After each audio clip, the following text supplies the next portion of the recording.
മത്സരികളുടെ നടുവിൽ ദൈവം നിങ്ങളെ തളർപ്പിക്കും. ദൈവം നിങ്ങളെ അടയാളപ്പെടുത്തും. കാരണം നിങ്ങൾ ദൈവത്തിൻ്റെ പദ്ധതിയാണ്.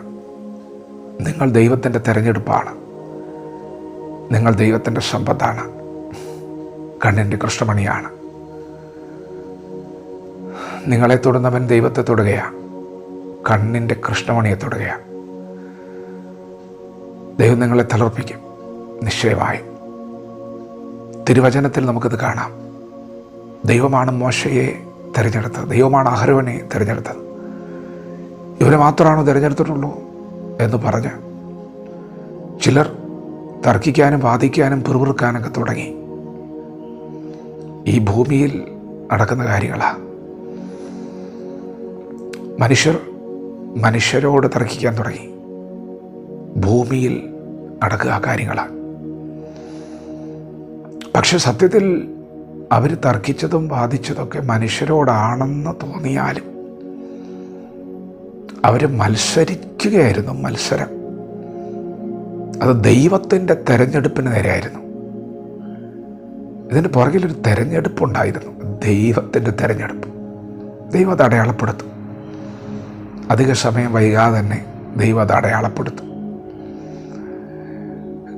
ദൈവം പറഞ്ഞു, വിഷയത്തിൽ ദൈവം ഇടപെടുക. ദൈവം ഇടപെടും. ദൈവത്തിൻ്റെ സഭ ചോര കൊടുത്ത് വാങ്ങിയതാണ്. ദൈവത്തിൻ്റെ ശേഷിപ്പിനെ ദൈവം ഒന്ന് പുറത്തെടുക്കും. ദൈവം പറഞ്ഞു, ഇസ്രായേൽ ഗോത്രത്തിലെ 12 ഗോത്രങ്ങളിൽ നിന്ന് ഓരോ വടിയെടുക്കാൻ പറഞ്ഞു. എന്നിട്ട് അതിനെ പെട്ടകത്തിൻ്റെ അടുത്ത് കൊണ്ട് വയ്ക്കാൻ പറഞ്ഞു. അതിൽ ദൈവം തിരഞ്ഞെടുത്ത ലേവി ഗോത്രത്തെ ദൈവം അടയാളപ്പെടുത്തി. പൗരോഹിത്യത്തെ ദൈവം അടയാളപ്പെടുത്തി. അഹരോൻ്റെ വടി, അത് മണ്ണുമായി ബന്ധമില്ലാത്ത, സൂര്യപ്രകാശവുമായി വെള്ളവുമായിട്ടൊന്നും ബന്ധമില്ലാത്ത വടിയാണ്.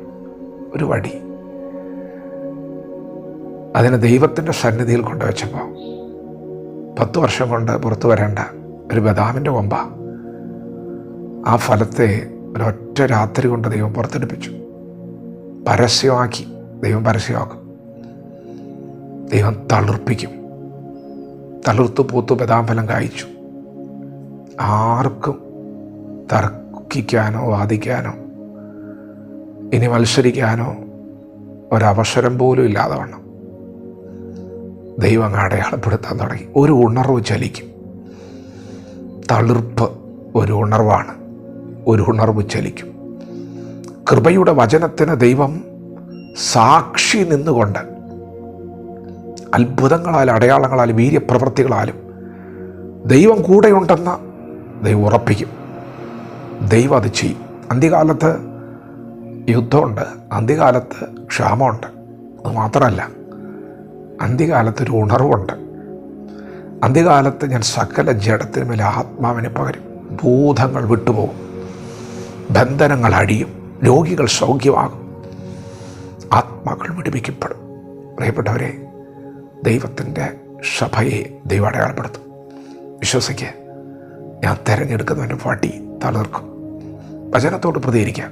ദൈവം നമ്മെ ഓരോരുത്തരും ഈ പകൽ അനുഗ്രഹിക്കുമാറാകട്ടെ. ആമേൻ.